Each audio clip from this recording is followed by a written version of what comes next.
Hey guys, I got lots of fresh milk, so let's make some cheese. Farmer's cheese is pretty easy. You can make it with very simple ingredients. All you need is milk, fresh or from the store is fine, but you will get more curd from fresh milk. And either fresh lemon juice, or like in this video, I use apple cider vinegar because it's just kind of what I have.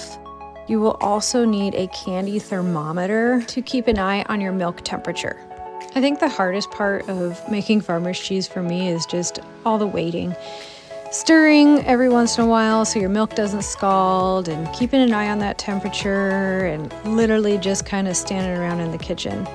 We want our temp to come up to about 180 degrees. You do not want your milk to boil, simmer, or scald.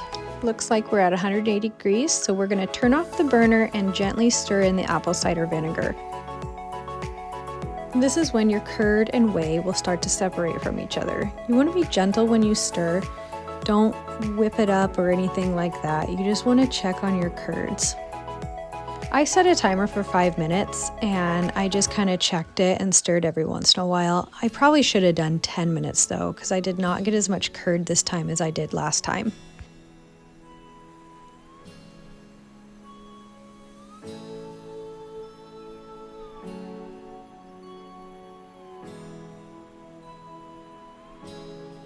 Now we're going to grab our cheesecloth bag, and it's easiest if I have someone pour it into the bag while I hold it.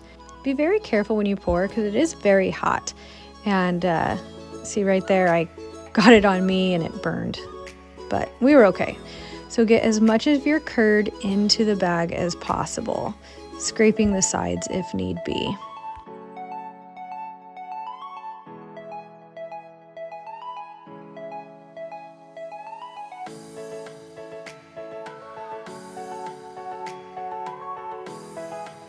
We're going to pull the drawstring closed on that bag now and just get it all into one corner is usually what I do to make a nice little ball. And then we're going to wrap it around a spoon or something with a long handle so that you can get it as tight as possible on there, and hopefully you can hang it over a bowl in the sink. This just seems to be what works best for me. A lot of you might find different ways to do this. All that matters is that we have a way to drain the whey. Now's a good time to go run some errands. I just went to town and got the sheet metal for our chicken coop roof. And now I'm back and I just want to squeeze out as much of the whey as I can, unwrap it, and then we're going to get that cheese out of the bag and into a bowl so we can season it.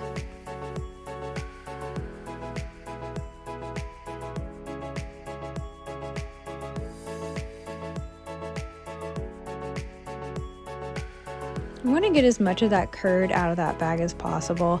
It's going to be stuck to everything and there's going to be little bits and pieces, but just take a little time and get as much as you can.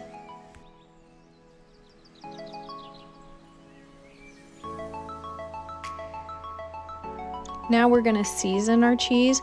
I like to cheat and just use a seasoning mix. These are pretty good. Not used this one yet, so we'll see how it goes.